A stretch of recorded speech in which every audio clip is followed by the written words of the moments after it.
Mika regulation game changer है for crypto और जो बिजनेस है उनके लिए, या जो क्रिप्टो इन्वेस्टर्स हैं उनके लिए, और जो बिजनेस हैं, बिजनेस मतलब जो क्रिप्टो फैसिलिटी प्रोवाइड करते हैं जैसे एक्सचेंज या फिर कोई ऐसी कंपनी जो बिटकॉइन में क्रिप्टो में लेन देन प्रोवाइड करती हैं या फिर होल्डिंग स्टेकिंग इस टाइप की जो सर्विस प्रोवाइड करती हैं उनको बिजनेस बोलते हैं। तो मीका रेगुलेशन इन सभी इंडस्ट्री के लिए, पूरी क्रिप्टो इंडस्ट्री के लिए एक गेम चेंजिंग साबित होने वाला है, गेम चेंजर साबित होने वाला है। उसी के लिए हम आज डिस्कस करेंगे। तो सबसे पहला हमारा पॉइंट यही है कि आखिर क्यों मीका क्रिप्टो इंडस्ट्री के लिए गेम चेंजर है। तो ये हम आज यहाँ पर डिस्कस करने वाले हैं कि मीका जो रूल है, मीका मतलब market in crypto asset. Market in crypto asset मतलब क्रिप्टो एसेट से रिलेटेड, जैसे बिटकॉइन, इथीरियम, वन कॉइन या दूसरे जितने भी कॉइन आप जानते हैं क्रिप्टो से रिलेटेड, चाहे वो जो है अल्ट कॉइन हो, चाहे स्टेबल कॉइन हो, चाहे वो जो फिएट करेंसी से बैक्ड कॉइन होते हैं जैसे यूरो का डिजिटल फॉर्म या सीबीडीसी भी हम इसमें इंक्लूड कर सकते हैं क्योंकि वो भी एक तरीके का क्रिप्टो कॉइन ही है, हालांकि वो बैक्ड है बाय द सेंट्रल बैंक उन सब चीज़ों से रिलेटेड। तो हम यहाँ पर ये बात कर रहे हैं कि मीका जो है क्रिप्टो इंडस्ट्री के लिए गेम चेंजर आखिर क्यों साबित होने वाला है। उससे पहले आपको बताएंगे कि मार्केट इन क्रिप्टो एसेट यानी कि मीका आखिर है क्या। और जैसे हम वन के मेंबर हैं तो आपने ये पता होगा कि वन में एक अप्रूवल जो है आने वाला है, वो आएगा 30 दिसंबर तक, पहली तारीख से, यानी कि जनवरी के स्टार्टिंग से वो एप्लीकेबल हो जाएगा। तो जो OES मेंबर हैं उनके लिए यहाँ पर एक खास अपडेट हम आज देने वाले हैं इसी वीडियो में। अगर आप वीडियो में बने रहेंगे तो आपको वो अपडेट ज़रूर मिलेगा। वीडियो मिस कर देंगे तो आप इन्फॉर्मेशन को भी मिस कर सकते हैं। तो आपको इसमें स्टार्टिंग से एंड तक बने रहना है, तभी आप इसमें से कुछ ना कुछ वैल्यूएबल पॉइंट्स जो हैं, जो आपके लिए बहुत ज़रूरी हैं समझने, उनको पकड़ेंगे और उसी के बेसिस पर आप अपने जो है फाइनेंशियल डिसीजन और फर्दर डिसीजन जो है वो बना सकते हैं। साथ ही साथ इसमें जो OES कम्युनिटी है उसके लिए 2-4 हिडन मैसेज भी पूरी वीडियो के अंदर दिए गए हैं। मीका क्या फैसिलिटी देगा OES मेंबर्स को, मीका के आने से क्या वन इकोसिस्टम डायरेक्टली एक्सचेंज पर ट्रेड होने लगेगा, या फिर मीका के आने से क्या DSP पूल का जो सिस्टम है वो सही रहेगा। साथ में यहाँ पर USDT जो टीथर कॉइन है वो मीका के रेगुलेशन से किस तरीके से इम्पैक्ट होगा। तो क्या मीका के आने से USDT बंद हो जाएगा, और USDT अगर बंद होगा तो क्या वन का जो कन्वर्जन है वो भी बंद हो जाएगा, या वन का कन्वर्जन USDC में होना शुरू होगा। ये 3-4 पॉइंट आज हम यहाँ पर ज़रूर डिस्कस करेंगे। लेकिन आपको सबसे पहले तो मैं बताता हूँ कि मीका आखिर है क्या, और उसके बाद में बताऊँगा एक और इम्पोर्टेंट पॉइंट। तो चलिए सबसे पहले देख लेते हैं मीका आखिर है क्या। मीका यानी कि मार्केट इन क्रिप्टो एसेट। जैसा कि आप सभी जानते हैं मार्केट इन क्रिप्टो एसेट का शॉर्ट फॉर्म है मीका, और ये यूरोपियन यूनियन के लिए ही जो है ज़्यादातर मतलब वहीं से बनकर ये चला है। तो market in crypto asset MiCA regulation is a comprehensive regulatory framework. Regulatory framework मतलब एक सेट ऑफ रूल्स बनाए गए हैं एक अथॉरिटी के द्वारा, जिसको अगर आप फॉलो करते हैं तो आप इस क्रिप्टो मार्केट में अपने आप को लेकर चलेंगे, यानी कि आप क्रिप्टो मार्केट के में एलिजिबल हो जाएंगे। और ये जो फ्रेमवर्क हैं वो यूरोपियन यूनियन के द्वारा बनाए गए हैं, जो आपको क्लियरिटी प्रोवाइड करती है और कुछ स्टैंडर्ड आपके लिए निर्धारित किए जाते हैं क्रिप्टो मार्केट यानी क्रिप्टो एसेट को चलाने के लिए या क्रिप्टो एसेट को रेगुलेट करने के लिए, एंड देयर सर्विस प्रोवाइडर्स, और उन सर्विस प्रोवाइडर के लिए। तो देखिए सिंपल शब्दों में अगर समझें तो यूरोपियन यूनियन ने कुछ रूल्स और रेगुलेशन का लिस्ट बनाई है। अगर आप उन रूल रेगुलेशन को फुलफिल करते हैं, मानते हैं, तो चाहे आप क्रिप्टो करेंसी हो, चाहे आप क्रिप्टो करेंसी बनाने वाले हों, या आप क्रिप्टो करेंसी में लेन देन करने वाले हों, या आप क्रिप्टो करेंसी से रिलेटेड सर्विस देते हों, आप किसी भी तरीके से अगर क्रिप्टो से जुड़े हुए हैं तो आपको इन फ्रेमवर्क के जो रूल हैं, जो मीका के रूल हैं, उनको फॉलो करना पड़ेगा। अदरवाइज आप मार्केट से डीलिस्ट कर दिए जाओगे, मार्केट से बाहर निकाल दिए जाओगे, आपकी क्रिप्टो की वैल्यू कुछ नहीं रहेगी। तो यहाँ पर मेरा जो इंडिकेशन है वो टीथर की तरफ नहीं है, मैं एक एग्जांपल दे रहा हूँ। अगर टीथर भी या फिर इवन बिटकॉइन भी उस चीज़ को फॉलो नहीं करेगा तो उसको भी मार्केट से बाहर निकल दिया जाएगा। ये मार्केट इन क्रिप्टो एसेट है। और एक रूल ऐसा है जो बिटकॉइन को भी इम्पैक्ट करता है, इसमें माइनिंग से रिलेटेड है, वीडियो में ज़रूर मिलेगा, तो कंटिन्यू फॉलो करिए। चलिए अब हम देख लेते हैं एक और इम्पोर्टेंट अपडेट जो मैं एसेट गाइड की तरफ से देना चाहता हूँ।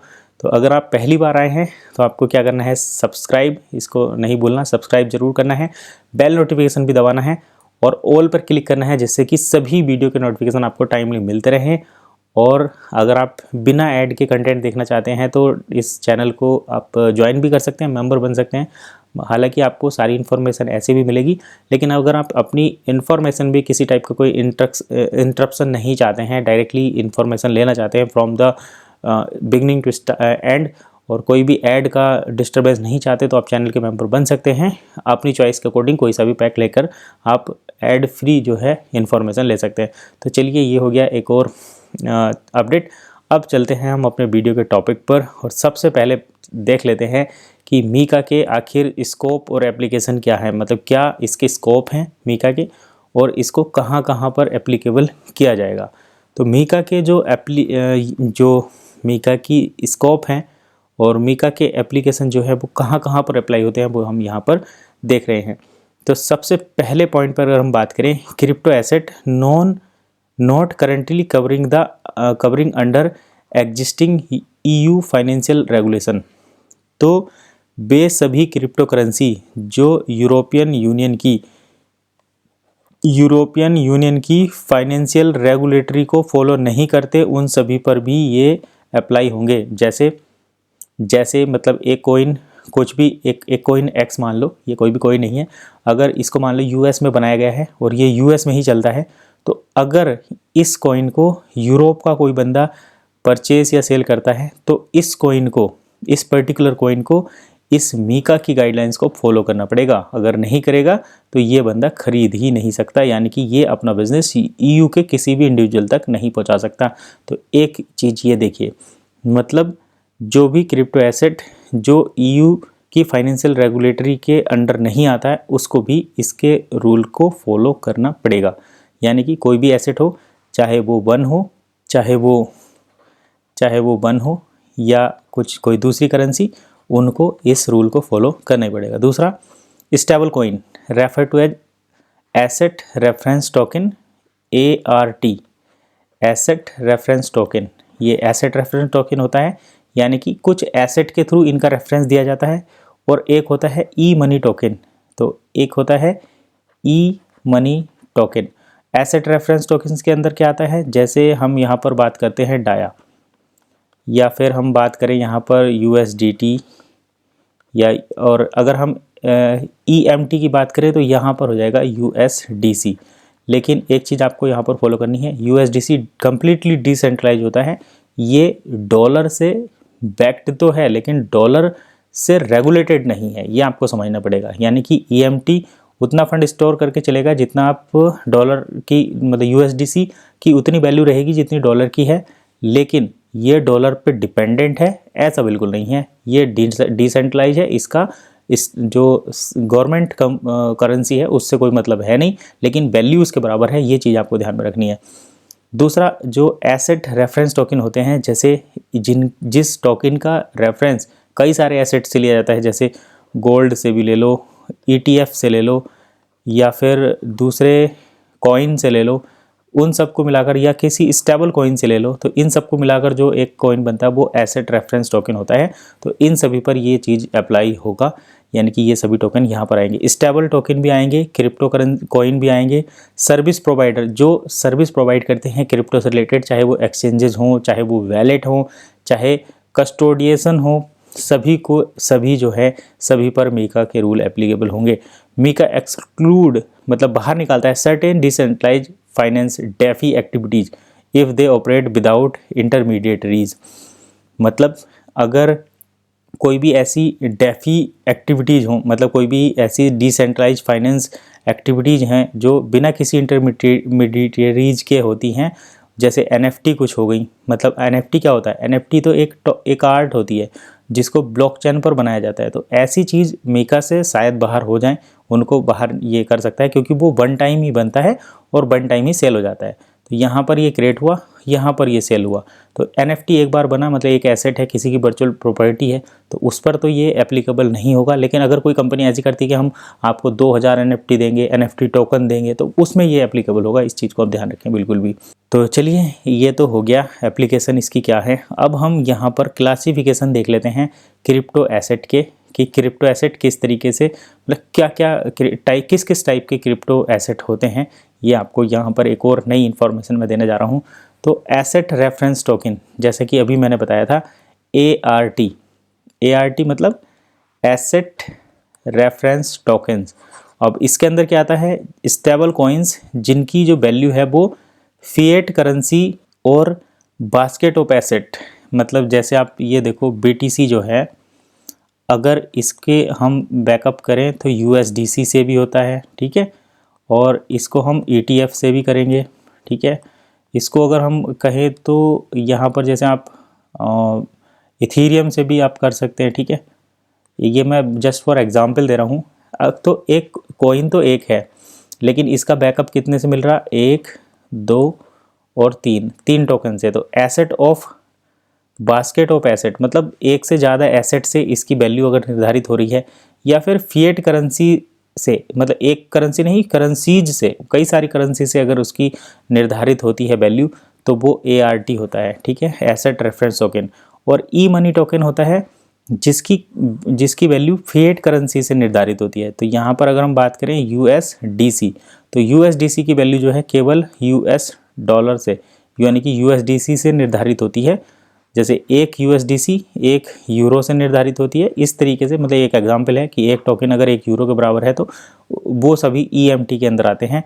और अदर क्रिप्टो एसेट जो जिनका जनरल पर्पज ऐसे जिसके जैसे वो यूटिलिटी टोकन है, मतलब पेमेंट भेजने के काम पर आता है, तो उसके अंदर एग्जांपल लिया बिटकॉइन का, इथीरियम का, और दूसरे जो अनस्टेबल कॉइन है उनका, जैसे आप यहाँ पर BNB कर सकते हैं, बाइनेंस का टोकन। तो इन सब को भी यहाँ पर क्रिप्टो एसेट के अंदर आता है, और ये इन सभी पर मीका का जो रूल्स है वो एप्लीकेबल होता है। तो एसेट रेफरेंस टोकन हमने देख लिए, एक करेंसी से EMT मनी टोकन देख लिए, और क्रिप्टो एसेट भी देख लिए जैसे बिटकॉइन वगैरह, ठीक है। यहाँ पर हम USDT का सही एग्जाम्पल देख सकते हैं, और यहाँ पर USDC मैंने पहले बताया, USDC, तो USDC ये हो गया। और ये तो BTC ETH ये तो है ही, इनके बारे में तो हम कुछ बात करते नहीं। और यहाँ पर जैसे हम BNB टोकन देख लेते हैं, BNB या एक्सचेंज टोकन जो होते हैं वो ज़्यादातर ये एसेट के थ्रू हो जाते हैं, ATR करके ART। तो ये तो हो गया इनका क्लासिफिकेशन। अब चलिए हम बात कर लेते हैं ऑब्लिगेशन ऑफ इशूअर, यानी कि जो क्रिप्टो करेंसी इशू करते हैं या उससे रिलेटेड सर्विस इशू करते हैं। तो मीका क्या कहता है कि भाई अगर आप ये चीज़ फॉलो करोगे तो हमारे हिसाब से आप चलोगे, अदरवाइज़ नहीं।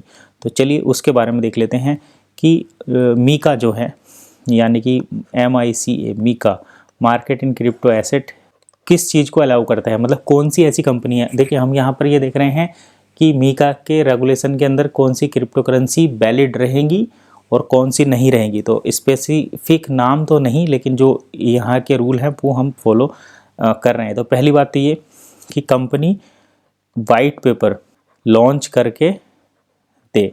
अगर कोई भी crypto currency white paper launch करती है तो वो मीका रेगुलेशन के हिसाब से यूरोप में जो है काम कर सकती है। तो अब हम यहाँ पर देखिए, मैं बोल रहा था कि OES से रिलेटेड मैं स्पेशल अपडेट आपको इसमें दूंगा, तो यहाँ पर मैं बता देता हूँ। OES से रिलेटेड अपडेट ये है कि OES ने अपना वाइट पेपर स्विट्ज़रलैंड बेस्ड जो है दिया था, मतलब जो OES बन इकोसिस्टम था उसका स्विस यानी कि स्विट्ज़रलैंड में रजिस्टर है, और वहाँ से इसका वाइट पेपर आया था। दैट मीन्स इसकी पहली चेकलिस्ट यहाँ पर कंप्लीट होती है। तो वाइट पेपर आपको लॉन्च करना है, ठीक है। उस वाइट पेपर में आपको क्या बताना है कि इस प्रोजेक्ट के रिस्क क्या हैं और इस प्रोजेक्ट को किस तरीके से यूज किया जा सकता है। और वन इकोसिस्टम के वाइट पेपर में रिस्क और यूजेज दोनों मेंशन थे। तो ये चीज़ तो यहाँ पर डन हो जाती है। मतलब अब यहाँ पर आप ये अज्यूम कर सकते हैं कि वन इकोसिस्टम ने जो फाइल सेंड की है, वन इकोसिस्टम ने अपने प्रोजेक्ट की जो डिटेल भेजी है मीका के पास, तो उसमें जो पहली चेकलिस्ट है कि आपने वाइट पेपर पब्लिश किया था, उसमें रिस्क बताए थे, यूज केसेस बताए थे, तो वो क्या यहाँ पर कंप्लीट होते हैं। तो उसका पहला पॉइंट टिक मार्क होता है कि हाँ यहाँ पर ये चीज़ें होती हैं, ठीक है।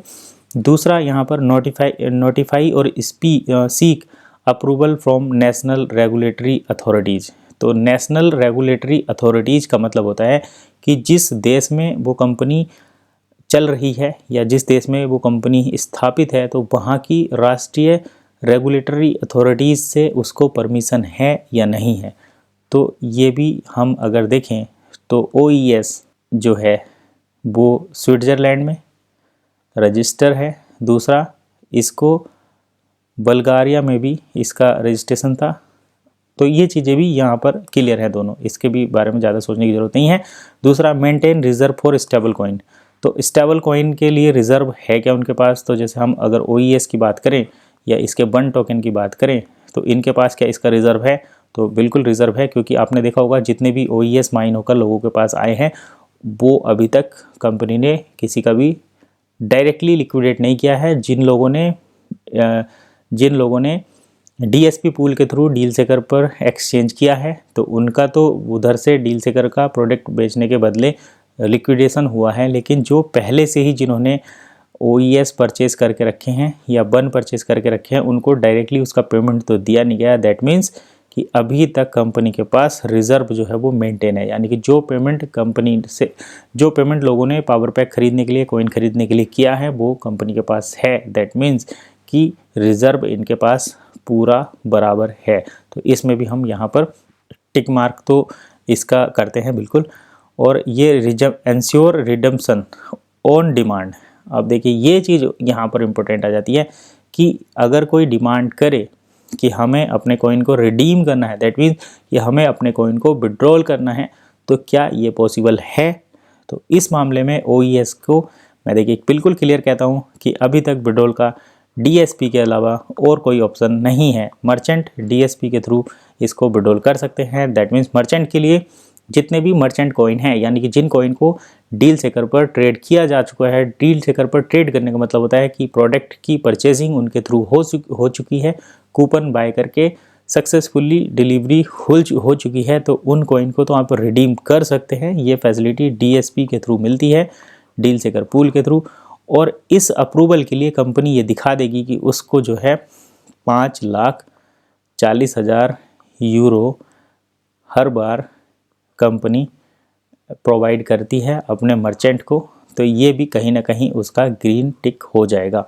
तो ये तीनों चीज़ें OES के लिए यहाँ पर बिल्कुल क्लियर हो जाती हैं। वाइट पेपर भी है, दूसरा यहाँ पर अप्रूवल भी इनके पास है, तीसरा यहाँ पर कि ये रिडम्पशन भी दे रही हैं अपने प्रोसेस के थ्रू। इन्होंने एक रूल बनाया है कि आप प्रोडक्ट को सेल करिए, कॉइन को DSP पूल में भेजिए, 12 महीने का लॉकिंग पीरियड है, उसके बाद आपको कन्वर्ट होकर मिलेगा। तो ये तीनों यहाँ पर फुलफिल होते हैं OES के लिए। तो आई होप आपको जो वन टोकन से रिलेटेड इन्फॉर्मेशन थी वो पूरी प्रॉपर मिल रही है, और मीका से रिलेटेड जो रूल रेगुलेशन थे वो भी यहाँ पर आपको कम्प्लीटली मिल रहे हैं। तो अभी अगर आप अब तक इस वीडियो में बने हुए हैं तो लाइक कर दीजिए। दूसरा, यहाँ पर हम और आगे बढ़ते हैं और अगले पॉइंट पर चलते हैं। अगला पॉइंट यहाँ पर हम ले रहे हैं सर्विस प्रोवाइडर के लिए, यानी कि जो क्रिप्टो से रिलेटेड सर्विस प्रोवाइड करते हैं। जैसे कि हम बात करते हैं यहाँ पर एक्सचेंजेस जो होती हैं, तो एक्सचेंजेस क्यों ट्रेडिंग की सर्विस प्रोवाइड करती हैं। दूसरा, यहाँ पर अगर हम देखें तो जो सर्विस प्रोवाइडर्स हैं उनके अंदर आते हैं, जैसे मतलब रेमिटेंस वाली जो सर्विस होती है एक तो वो, दूसरा है यहाँ पर एक्सचेंज जो ट्रेडिंग की सर्विस प्रोवाइड करती हैं, तीसरा यहाँ पर वॉलेट जो पूल के माध्यम से स्टैकिंग वगैरह की सर्विस प्रोवाइड करती हैं, यानी कि आपको अपनी क्रिप्टो पर इंटरेस्ट मिलता है। तो उनके लिए यहाँ पर क्या रूल्स हैं वो देख लेते हैं। सबसे पहले, obtain licence from national regulator in EU member state. तो यूरोपियन यूनियन के मेंबर स्टेट से आपके पास एक लाइसेंस होना ज़रूरी है। तो आप अगर हम बात करें बन इकोसिस्टम की, तो इनके पास लाइसेंस है इस चीज़ का। ये हम पहले भी डिस्कस कर चुके हैं कि इनके पास यूरोपियन यूनियन से इनके पास जो मेंबर स्टेट का लाइसेंस होना चाहिए, तो वो है। ठीक है, तो बल्गारिया भी यूरोपियन यूनियन का ही है और यूरो से रिलेटेड लेन देन होता है, तो ये चीज़ है। दूसरा ये कि comply with strict anti money laundering, यानी कि एंटी मनी लॉन्ड्रिंग, यानी कि आप जब भी किसी को पेमेंट भेजते हैं तो कितना पेमेंट भेज रहे हैं, किसको भेज रहे हैं, ये पता नहीं रहता, वो एंटी मनी लॉन्ड्रिंग के अंदर आता है। तो अगर हम बात करते हैं OES की, देखिए OES क्रिप्टो की हम अगर बात करें तो EU मेंबर स्टेट है, ये चीज़ टिक मार्क हो जाती है। दूसरा, एंटी मनी मनी लॉन्ड्रिंग, अगर आप कोई भी ऐसा क्रिप्टो प्रोजेक्ट है जो एंटी मनी लॉन्ड्रिंग, यानी कि अगर आपको बायर और मतलब डिपॉजिटर और जहाँ को आप भेज रहे हैं सेंडर, दोनों की डिटेल नहीं पता है तो आप AML के अंदर आ जाएंगे। लेकिन अगर आप KYC इंट्रोड्यूस होती है, जैसे कि हर वॉलेट में KYC है, हर एक वॉलेट को KYC अप्रूव होने के बाद ही आप उसमें ट्रांजैक्शन कर सकते हैं, ऐसा OES में ये चलता है।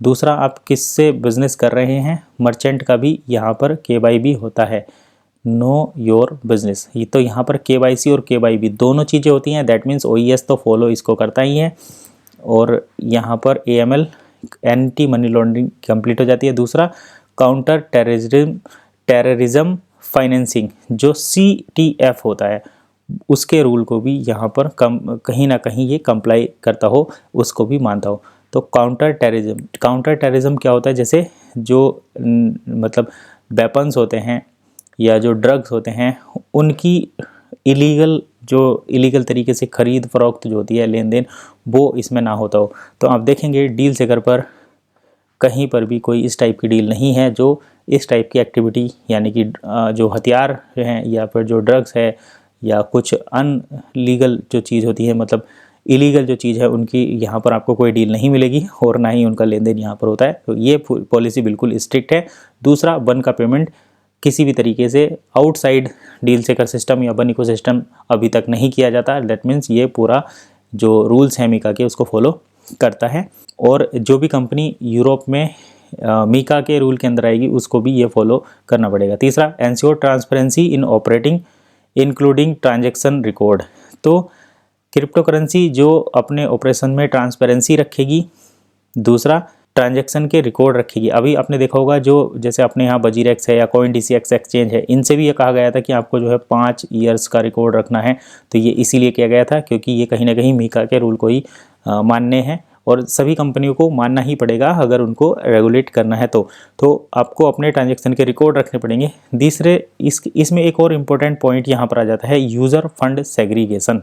यूज़र फंड सेग्रीगेशन काफ़ी इम्पोर्टेंट टॉपिक है, यानी कि जो यूज़र है उसका फंड किस तरीके से, मतलब फ़ंड जो है वो किस तरीके से कहाँ जो है चला गया है। जैसे मान लो कि अपने उस फंड को किस तरीके से यूज किया है, वो सब इस यूज़र फंड सेग्रीगेशन के अंतर्गत आता है। मान लो आपने अपने टोकन से, मैं यहाँ पर टोकन की बात कर देता हूँ, आपने अपने टोकन से क्या चीज़ परचेज़ की, किसको सेंड किया और किस लिए सेंड किया, ये 3 चीज़ें अगर आप रखते हैं रिकॉर्ड। जैसे आपने मान लो जैसे बजीरेक्स पर या बाइनेंस पर कोई बंदा आता है, अपने वॉलेट में 1 करोड़ के कॉइन डालता है और उसको सेंड कर देता है किसी B वॉलेट में, ठीक है।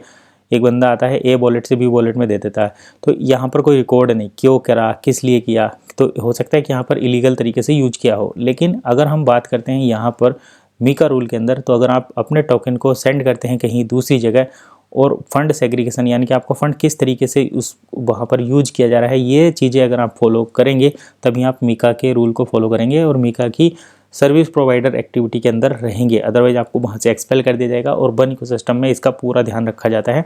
तो ये चीज़ आप बिल्कुल ध्यान में रखें कि मीका के सभी रूल वन इकोसिस्टम फॉलो करता है। Adhere to capital requirement to mitigate risk, और रिस्क को कम करने के लिए जो कैपिटल की रिक्वायरमेंट है वो भी फुलफिल होनी चाहिए। तो ये पॉइंट हमने कवर कर लिए OES के पॉइंट ऑफ व्यू से भी और क्रिप्टो के पॉइंट ऑफ व्यू से भी, कि अगर आप क्रिप्टो करेंसी के तौर पर रेगुलेट करना चाहते हैं या सर्विस प्रोवाइड करना चाहते हैं तो आपको EU मेंबर स्टेट से लाइसेंस लेना पड़ेगा। दूसरा, आपको एंटी मनी लॉन्ड्रिंग और CFT यानी काउंटर टेररिज्म फाइनेंसिंग के रूल को फॉलो करना पड़ेगा। तीसरा, आपको जो अपने ऑपरेशन में ट्रांसपेरेंसी रखनी पड़ेगी। तीसरा, आपको पब्लिक ब्लॉकचेन पर इसीलिए जा रहे हैं, पॉलीगन पर गए हैं, पहले इथीरियम पर प्राइवेट ब्लॉकचेन पर थे तो वहाँ पर ट्रांसपेरेंसी नहीं थी। OES जो है वो पॉलीगन ब्लॉकचेन पर माइग्रेट कर रहा है, तो ये मीका के रूल के अंदर आता है, इसीलिए कर रहा है।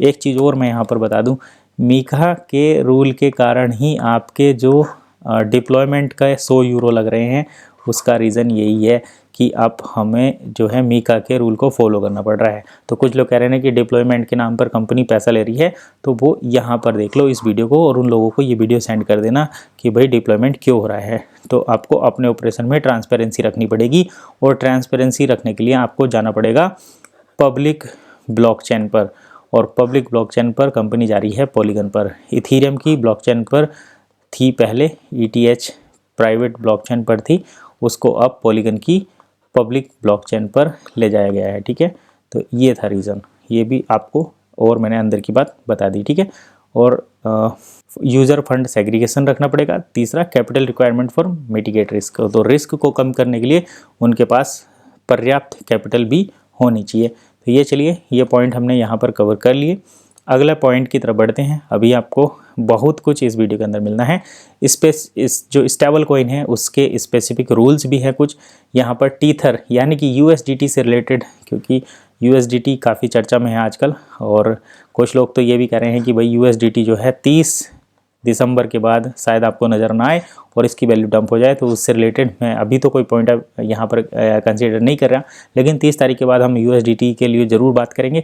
अगर आप उससे पहले USDT के बारे में कुछ इंपॉर्टेंट इन्फॉर्मेशन चाहिए और आप कुछ जानना चाहते हैं कि हाँ हमें USDT के इम्पैक्ट के बारे में बताओ कि भाई क्या USDT ख़त्म हो जाएगा, तो उसके लिए मैं एक और सेपरेट वीडियो बनाऊँगा, चैनल पर मिल जाएगी आपको, उसको देखना ज़रूर जाके। फ़िलहाल हम बात कर रहे हैं कि जो स्टेबल कॉइन इशू करते हैं उनको ये इंश्योर करना चाहिए कि उनके पास हाई डिग्री ऑफ स्टेबिलिटी और मेंटेन एडिक्वेट सर्विस, उनके पास स्टेबिलिटी जो है वो हाई डिग्री की होनी चाहिए और वो अपनी सर्विस को मेंटेन भी कर सके। ऐसा नहीं कि कहीं से 1 करोड़ कॉइन का रिक्वायरमेंट आ जाए और ये जो प्रोवाइडर हैं वो कहें कि हमारे पास तो है ही नहीं। ठीक है, तो कंप्लीट लिक्विडिटी होनी चाहिए, एडिक्वेट सर्विस भी उनके पास होनी चाहिए। ATR जो हमने अभी बात करी थी कॉइन, और EMT जो कॉइन है जो इनको इशू करते हैं, मस्ट प्रोवाइड रेगुलर ऑडिट, इनको जो है रेगुलर ऑडिट देना चाहिए, रेगुलर ऑडिट प्रोवाइड करना चाहिए और मीट रिडम्पशन रिक्वायरमेंट। तो आपने अभी देखा होगा कि OES में रेगुलर ऑडिट आता है, पहले ऑडिट की रिपोर्ट भी आती थी हर वीक हर मंथ, अब वो आनी बंद हो गई थी क्योंकि सब पब्लिक को पहुँचाना, पब्लिक को जो है ऑडिट रिपोर्ट देना इतना कोई इम्पोर्टेंट नहीं रहता उस वजह से, लेकिन ऑडिट अभी भी होते हैं और रिडम्पशन रिक्वायरमेंट जो है वो भी फुलफिल होनी चाहिए। तीसरा, additional oversight is imposed for stable coins with significant scale and they could impact monetary policy. यहाँ पर एडिशनल ओवरसाइट है is to impose stable coin with significant scale, तो सिग्निफिकेंट स्केल के साथ यानी कि अगर ज़रूरत पड़े तो आप उसको बढ़ा भी सको, मतलब ज़रूरत पड़ने पर बढ़ा सको as the impact monetary policy. तो अगर डिमांड बढ़ेगी तो आप ज़्यादा कॉइन प्रोवाइड कर सको, लिक्विडिटी मेंटेन रख सको, तो ये चीज़ भी आपको स्टेबल कॉइन से रिलेटेड स्पेसिफिक रूल भी मेंटेन करके रखनी चाहिए। तो अब मीका के अंदर रहोगे। चलिए अगले पॉइंट पर आते हैं। मैं थोड़ा जल्दी अब करने की कोशिश करूँगा क्योंकि वीडियो काफ़ी लंबी हो जाती है, लेकिन आप सभी लोग उसको देखते हैं, ये मुझे बिल्कुल सही लगता है। आप जितना ध्यान से वीडियो को देखते हैं उतना ही जो है मैं यहाँ पर मोटिवेट होता हूँ। तो चलिए कंज्यूमर प्रोटेक्शन की बात कर लेते हैं। आखिर ये सारी चीज़ें हो क्यों रही हैं? बिटकॉइन बना, इथीरियम बना या दूसरे कॉइन बने, डिसेंट्रलाइज कॉइन बने, वो सब क्या करते हैं? वो सब या जितने भी रूल रेगुलेशन होते हैं किस लिए होते हैं? कंज्यूमर प्रोटेक्शन के लिए, मतलब लोगों की मदद के लिए।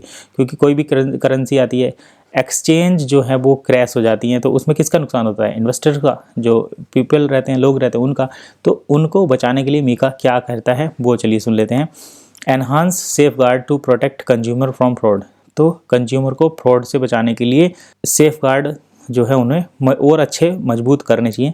एक तरीके से, मतलब एक तरीके से आप समझो कि सुरक्षा की दृष्टि से फेंसिंग को मजबूत करना चाहिए। तो सेफ गार्ड जो है, मतलब जो फेंसिंग है उसको मजबूत करें कंज्यूमर को फ्रॉड से बचने के लिए, तो जो पॉलिसी है उसको एनहांस करनी चाहिए। दूसरा, mandatory disclosure for risk associated with crypto asset, तो कंज्यूमर के प्रोटेक्शन के लिए अगर आप कोई क्रिप्टो दे रहे हैं, किसी को बिटकॉइन, इथीरियम या वन या और भी दूसरे कॉइन अगर प्रोवाइड कर रहे हैं, तो आपको उसमें होने वाले रिस्क डिस्क्लोजर जो है वो पहले से ही दे दो। जैसे आप अगर कोई भी डीमेट अकाउंट इंडिया में यूज़ करते हैं, तो जैसे ही इसको ओपन करते हैं वहाँ पर एक रिस्क डिस्क्लोजर आता है कि 9 out of 100 make profit, other से मतलब 99% लॉस करते हैं, 93% लॉस करते हैं ट्रेडर, इस तरीके का एक रिस्क डिस्क्लोजर आता है। तो वो रिस्क डिस्क्लोजर क्रिप्टो को भी देना चाहिए। और mechanism for dispute resolution and redress. तो ये सारी चीज़ें यहाँ पर कंज्यूमर प्रोटेक्शन के लिए बनाई गई हैं। चलिए जल्दी आगे अगले पॉइंट पर आते हैं। जैसे एक और मैं यहाँ पर पॉइंट इंक्लूड करूँगा, जैसे बिटकॉइन की बात कर लेते हैं। बिटकॉइन की बात कर लेते हैं। तो BTC जो है आज की डेट में 1 करोड़ के ऊपर है। अभी 4-5 महीने पहले ये लगभग 17 लाख था, और उससे कुछ 1 साल के पहले अगर बात करें तो ये शायद 54 लाख के आसपास था। तो जिसने 54 लाख पर ख़रीदा था वो 17 लाख जाने पर उसको लॉस हो गया, ठीक है। और जो 1 करोड़ पर ख़रीदेगा और दोबारा से ये 40 लाख आएगा तो उसका लॉस हो जाएगा। तो ये रिस्क डिस्क्लोजर जो होता है ये कंपनी को बताना चाहिए, जिससे कि जो कंज्यूमर हैं वो अपने हिसाब से इसमें काम करें। तो ये कंज्यूमर प्रोटेक्शन के अंदर आता है। चलिए अगले पॉइंट पर पढ़ते हैं और मैं जल्दी जल्दी आपको ये सारी चीज़ें दिखा देता हूँ। सबसे पहले हम बात कर लेते हैं इन्वायरमेंटल इम्पैक्ट। ये देखिए यहाँ पर मैं बात जो कर रहा था बन की और बिटकॉइन की, यहाँ पर दोनों की कंपैरिजन करेंगे। मैंने यहाँ पर बन का दायरा बड़ा दिखाया है। इसका मतलब ये है कि जो BTC की माइनिंग होती है, BTC की जो माइनिंग होती है उसमें एनर्जी कंज्यूम होती है। अगर आप बिटकॉइन की माइनिंग करने के लिए एक रिग भी लगाएंगे ना, एक रिग एक रूम में लगा दीजिए 15 बाई 10 के रूम में, 15 बाई 10 फीट के रूम में, तो आपको इतनी कड़ाके की सर्दी में सोने के लिए जो है कंबल की भी ज़रूरत नहीं पड़ेगी। इतनी हीटिंग उससे निकलती है, इतना वो एनर्जी कंज्यूम करता है। तो मीका का जो मीका रूल्स जो हैं वो ये इंश्योर करते हैं कि आप जो भी क्रिप्टो रेगुलेट करें वो क्रिप्टो माइनिंग के लिए प्रूफ ऑफ वर्क, यानी कि प्रूफ ऑफ वर्क मतलब माइनिंग के लिए उसमें रिग की, ग्राफिक्स कार्ड की, एनर्जी कंजम्पशन की ज़रूरत ना पड़े। तो जैसे बिटकॉइन तो रेगुलेट होता है, लेकिन जैसे बिटकॉइन को माइनिंग करने के लिए ज़्यादा एनर्जी कंजम्पशन होती है, तो उसके कंपैरिजन में अगर हम बात करें OES की, तो OES यानी कि 1 टोकन जो है उसको माइनिंग के लिए बहुत कम एनर्जी की ज़रूरत पड़ती है। एनर्जी की ज़रूरत ही नहीं पड़ती, वो प्रूफ ऑफ अथॉरिटी इसके कंसेप्ट के थ्रू माइन होता है, POS और POA। तो ये चीज़ आपको यहाँ पर ध्यान रखना पड़ेगा, POS और POA के थ्रू माइनिंग होती है। तो ये इम्पैक्ट ज़रूरी है मीका के अंदर अगर आप चलते हैं तो ये। अब इसमें देखिए हो सकता है कि बिटकॉइन को भी कुछ रूल्स रेगुलेशन फॉलो करें तभी वो जाकर यूरोपियन यूनियन के अंदर आए। चलिए और डिटेल बाद में देखेंगे, फ़िलहाल हम जल्दी से जल्दी टॉपिक के इम्पोर्टेंट पॉइंट को कवर करने की कोशिश करते हैं। टेरिस्ट्रियल स्कोप ये क्या होता है इसके बारे में बता देते हैं। टेरिटोरियल स्कोप यानी कि मीका, जैसे हम अभी देख रहे हैं, मीका के जो रूल्स हैं वो यूरोपियन यूनियन के द्वारा बनाए गए हैं, और यूरोपियन यूनियन के द्वारा बनाकर उनको कहाँ कहाँ पर इम्प्लीमेंट किया जाएगा, कहाँ कहाँ से वो एप्लीकेबल होंगे उसके बारे में समझ लेते हैं। तो टेरिटोरियल स्कोप की अगर हम बात करें तो एंटिटीज़ मतलब वो कंपनियाँ जो क्रिप्टो एसेट ऑफर करती हैं या उससे रिलेटेड सर्विस प्रोवाइड करती हैं यूरोपियन यूनियन में। तो कोई भी कंपनी, चाहे वो इंडिया की हो, चाहे अमेरिका की हो, चाहे ब्रिटेन की हो, चाहे जापान की हो, अगर वो यूरोपियन यूनियन में क्रिप्टो और क्रिप्टो से रिलेटेड सर्विस प्रोवाइड करती है तो वो मीका की टेरिटरी के अंदर आती है, ठीक है। ये आपको ध्यान में रखना पड़ेगा, मीका के रूल उसको फॉलो करने पड़ेंगे अगर वो यूरोपियन यूनियन में सर्विस देती है या क्रिप्टो एसेट देती है। दूसरी बात, जो क्रिप्टो एसेट हैं टारगेटिंग EU कस्टमर, अगर यूरोप के कस्टमर को, यूरोप के जो 10-15 देश हैं उनके कस्टमर को अगर कोई भी क्रिप्टो रिलेटेड कंपनी टारगेट करती है तो उसको मीका के रूल फॉलो करने पड़ेंगे, मीका रूल के अंदर वो आती है, ठीक है। इवन इफ़ द इश्यूअर और provide service outside the Europe, अगर यूरोप की कंपनी है वो तो मीका को फॉलो करना ही करना पड़ेगा। अगर कोई कंपनी यूरोप से बाहर की भी है, जैसे मैंने बताया इंडिया की हो, अमेरिका की हो, ब्रिटेन की हो, जापान की हो, हालांकि कुछ कंट्रीज़ में यूरोप की भी हो सकती हैं, चाइना हो, चाइना की कोई क्रिप्टो करेंसी अगर मीका के रूल फॉलो करेगी तभी वो यूरोपियन यूनियन में अपनी सर्विस दे सकती है या वहाँ के लोगों तक अपनी सर्विस, अपना टोकन प्रोवाइड कर सकती है, अदरवाइज नहीं। तो ये बिल्कुल क्लियर है यहाँ पर टेरिटोरियल स्कोप। अब जैसे वन इकोसिस्टम है वो यूरोपियन कंट्री में ही डेवलप हुआ है, यूरोपियन कंट्री के ही रूल उसको फॉलो करते हैं, और वो वहाँ से आउटसाइड इंडिया, जैसे इंडिया, चाइना, इन जैसे देशों में भी अपना बिजनेस कर रही है, तो वो तो ऑफ कोर्स उसकी टेरिटरी के अंदर आता ही है। टाइमलाइन देख लेते हैं कि मीका के जो रूल हैं वो कब से शुरू हुए हैं, कब से लग रहे हैं और कब तक ये लगेंगे। तो सबसे पहले अगर बात करें तो मीका जो सबसे पहले जो एडोप्ट हुआ था, स्टार्टिंग जो हुई थी मीका की वो मई 2023 में हुई थी, मई 2023। तो मई 2023 से ये स्टार्ट हुआ है, और इसके बाद जो इसका स्टेबल कॉइन रेगुलेशन आया था, स्टेबल कॉइन रेगुलेशन जो आया था वो आया था मिड 2024, यानी कि मिड 2024 से आया था। इसमें क्या था, स्टेबल कॉइन के पास पर्याप्त जो है बैकअप होना चाहिए अपनी स्टेबिलिटी को मेंटेन रखने के लिए। दूसरा, स्टेबल कॉइन जो है वो जिस भी करेंसी से बैक्ड हैं उसका पूरा उनके पास भंडार होना चाहिए और प्रॉपर रेगुलेशन उनके पास होना चाहिए। तो इसी के चलते यहाँ पर जो USDT था, अब देखिए USDT की बात आ जाती है तो हम यहाँ पर इसको कवर करते हैं। तो USDT जो था उसके पास अपना स्टेबल कॉइन के जो रूल्स थे उसको मेंटेन नहीं किया गया। उनके पास जो बैकअप था वो शायद 70% डाउन था। ये यहाँ पर मैं इसको एग्जैक्ट क्लियर कंफर्म तो नहीं कर रहा, लेकिन इनके पास जो है इस जो बैंक्रप्सी वाली कंडीशन एक तरीके से थी। जैसे हम किसी करेंसी को बैक करते, जैसे USDC $1 से $1 के बराबर थे, तो इनके पास अगर मान लो 100 USDC थे तो 100 USD भी होने चाहिए थे। तो वैसे ही USDT के पास इस टाइप की जो स्केल थी 1:1 वाली वो कंप्लीट नहीं थी, जिसकी वजह से इसके ऊपर खतरे की घंटी है। और एक एक्सचेंज है जिसका नाम है कोइनबेस एक एक्सचेंज है, COINBASE कोइनबेस एक्सचेंज है। ये वैसे तो US बेस एक्सचेंज है, लेकिन इसका स्टेबल कॉइन डाया है, DIA, ये इसके बेसिस पर काम करती है। डाया $, यूरो के बेस्ड है, यूरो से बेस्ड है। तो कोइनबेस एक्सचेंज ने USDT को अपने प्लेटफॉर्म से टर्मिनेट कर दिया था। क्यों? क्योंकि ये मीका के गाइडलाइंस को फॉलो नहीं करता। इस वजह से USDT को यहाँ से टर्मिनेट कर दिया गया है। आपको कोइनबेस पर USDT नहीं देखने को मिलेगा, आप यहाँ पर डाया कॉइन देख सकते हैं और USDC देख सकते हैं। तो चलिए अब इसमें rule for crypto asset and service provider, तो क्रिप्टो एसेट और सर्विस प्रोवाइडर के रूल जो हैं वो 2025 से शुरू होंगे। अब यहाँ पर आ जाता है मेन पॉइंट, OES। यहाँ पर स्टेज 2 ऑटो पूल आ रहा है, ऑटो पूल। और ये कब आएगा? क्योंकि ये OES जो है ये सर्विस प्रोवाइड करती है, क्रिप्टो एसेट सर्विस प्रोवाइडर है, जैसे डील सेकर पर सर्विस प्रोवाइड करती है, मर्चेंट को बाइंग सेलिंग का पेमेंट फैसिलिटी प्रोवाइड करती है।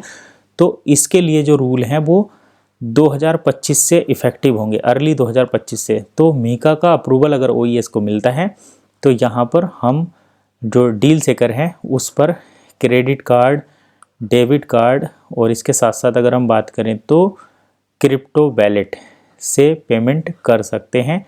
इसीलिए हम सभी वेट कर रहे हैं मीका रेगुलेशन का। मीका रेगुलेशन आएगा, दैट मीन्स मीका रेगुलेशन तो आ चुका है, लेकिन मीका रेगुलेशन के अकॉर्डिंग अगर OES अप्रूव हो जाता है, that means credit card, debit card और ये सब यहाँ पर इम्प्लीमेंट हो जाएंगे। और अभी तक अगर आप वीडियो देख रहे हैं तो आपने जितने हमारे पिछले पॉइंट हैं उनको कवर किया होगा, तो आप समझ रहे होंगे कि अप्रूवल ये समझो 100% मिलने ही वाला है। एक 99.99% मैं मानकर चलता हूँ कि OES इसको मीका के अकॉर्डिंग चीज़ें जो है फॉलो करता है, तो इनको 99.99% अप्रूवल मिल जाएगा। 0.001% चांसेस हैं कि ना मिले, तो वो भी देखा जाएगा। फिलहाल इफेक्टिव हो जाएगा अर्ली 2025 से, यानी कि 2025 से ये स्टार्ट हो जाएगा। देखते हैं 30 तारीख तक क्या अप्रूवल आता है। फिलहाल आज हो गई है 28 दिसंबर, 2 दिन का ही इंतज़ार है। तो मीका से रिलेटेड ये तो था अपडेट, टाइमिंग वगैरह सब। अब हम एक फाइनल पॉइंट, यानी कि मीका किस तरीके से गेम चेंजर होगा, इसका इम्पैक्ट क्या पड़ेगा वो और देख लेते हैं। और फिलहाल वीडियो को यहीं पर हम समाप्त करेंगे। तो चलिए, provide clarity and legal certainty for business and investors. तो मीका जो है बिज़नेस और इन्वेस्टर्स के लिए, बिज़नेस हमने यहाँ पर बता ही दिया कि बिज़नेस के अंदर क्या आता है। तो जितनी एक्सचेंजेस हैं, जितने वैलेट हैं, जितने सर्विस प्रोवाइडर हैं, वो सभी बिज़नेस के अंदर आते हैं। इन्वेस्टर्स कौन हैं? इन्वेस्टर्स हैं जो क्रिप्टो करेंसी खरीदते हैं, क्रिप्टो करेंसी होल्ड करते हैं, स्टैकिंग करते हैं, ट्रेड करते हैं, वो सभी इन्वेस्टर्स होते हैं। तो उन दोनों को क्लैरिटी प्रोवाइड करे और उसकी लीगल निश्चितता, कानूनी तौर पर निश्चितता प्रोवाइड करे। ठीक है। दूसरा ये हो जाएगा मीका से। दूसरा हो जाएगा इस्टेब्लिश ए unified framework across EU member state. तो यूनिफाइड फ्रेमवर्क प्रोवाइड करेगा EU स्टेट के अंदर। ठीक है। Encourage innovation while addressing risk. Innovation को एनकरेज करेगा, लेकिन आपको साथ के साथ उसके रिस्क भी बताएगा। मतलब क्रिप्टो से आप 1 लाख से, देखिए सिंपल सी पैसे की बात लोग समझते हैं, तो वही बात करते हैं कि 1 लाख से 1 करोड़ बना सकते हैं, लेकिन रिस्क भी है कि आपका 1 लाख वो 10,000 भी रह सकता है घटकर, और 5,000, 2,000 और 10 रुपये भी बन सकता है। ठीक है, ये चीज़ भी आपको ध्यान रखना है। रिस्क डिस्क्लोजर के साथ चलेगा मीका से। मीका मतलब ये नहीं कहेगा, मीका के अंदर मतलब अगर आप क्रिप्टो करेंसी हैं तो आपको ये बताना पड़ेगा कि भाई अगर आप हमारे कॉइन को ख़रीदते हैं ये सोचकर कि आप यहाँ से अरबपति करोड़पति बनोगे, तो आपको ये रिस्क डिस्क्लोजर भी मिलेगा कि भाई आप इसमें बर्बाद भी हो सकते हो। ठीक है, जैसे कि अभी तक लोग करते हैं कि वो जो छोटे छोटे कॉइन होते हैं ना उनको ख़रीद लेते हैं कि भाई ख़रीद लो, $10, $20, $100 के ख़रीद लो, बहुत सस्ते मिल रहे हैं, और पता चला ऐसे वो $100 के ख़रीद के हज़ारों कॉइन खरीद लेके हज़ारों डॉलर लगा देते हैं, लेकिन अंत में वो डॉलर बढ़ते ही नहीं है। ठीक है, कॉइन मतलब जैसे पेनी स्टॉक होते हैं ना, वो पैसे पेनी कॉइन होते हैं ये, तो वो कुछ किसी काम के नहीं रहते, तो ये इम्पैक्ट होगा। दूसरा, serve as a potential mode for global crypto regulation. Global crypto regulation के तौर पर ये सर्व करेगा। अब जैसे ही मैंने ये बताया था कि यूरोपियन यूनियन के द्वारा रूल बनाया गया है, इसके मेंबर को सेंड करेंगे तो भी फॉलो करना पड़ेगा, कहीं बाहर से बनाकर यहाँ तक सर्विस भेजनी है तो भी करना पड़ेगा, यूरोप में सर्विस बनाकर बाहर भेजनी है तो भी करना पड़ेगा। तो ग्लोबल क्रिप्टो रेगुलेशन के तौर पर ही काम करेगा, इसीलिए मीका का जो है इतना बड़ा इम्पैक्ट है। यानी कि मीका से जो रूल बनकर आएगा वो यूरोप के साथ साथ यूएस और एशिया सभी जगह कंप्लीटली एक्सेप्टेबल होगा, इसीलिए इसका इतना ज़्यादा चर्चा है और इतना ज़्यादा यूज़ है। तो आई होप मीका से रिलेटेड जितने भी रूल थे वो हमने यहाँ पर देख लिए। अगर आप एक क्रिप्टो इन्वेस्टर्स हैं, ट्रेडर हैं, या जो भी सर्विस प्रोवाइडर हैं, या एक कोई बिजनेस हैं, जैसे कोई एक्सचेंज है, कंपनी है, सभी को मीका के रूल फॉलो करने पड़ेंगे। और जो OES कम्युनिटी है उसको भी मीका की रेगुलेशन के अकॉर्डिंग ही बिजनेस करना पड़ेगा। तो वन इकोसिस्टम ऑलरेडी मीका की गाइडलाइंस को फॉलो करता है। इन्होंने अपना बिजनेस ऑपरेशन के लिए डॉक्यूमेंट सबमिट किए हैं जिसका अप्रूवल 30 तारीख तक मिल जाएगा, और वो आने के बाद स्टेज 2 का ऑटोपोल शुरू होगा, क्योंकि उसके बाद ही यहाँ पर डायरेक्टली जो आउटसाइडर पेमेंट सिस्टम है जैसे डेबिट कार्ड, क्रेडिट कार्ड, उनको डील चेकर पर ऐड कर सकते हैं, ऐड कर पाएंगे, और डायरेक्टली अपने फिएट करेंसी को बन के साथ कंबाइन करके डील चेकर पर शॉपिंग कर सकते हैं। ये एक तरीके से डील चेकर के लिए एक वरदान साबित होगा। तो चलिए ज़्यादा बात नहीं करते, वीडियो को फ़िलहाल यहीं पर समाप्त करते हैं। जिन लोगों को भी मीका से रिलेटेड इन्फॉर्मेशन चाहिए थी उन्हें ये वीडियो शेयर करें और लाइक करें। चलिए मिलते हैं नेक्स्ट वीडियो में नई इन्फॉर्मेशन के साथ, तब तक के लिए कीप वॉचिंग एसेट गाइड।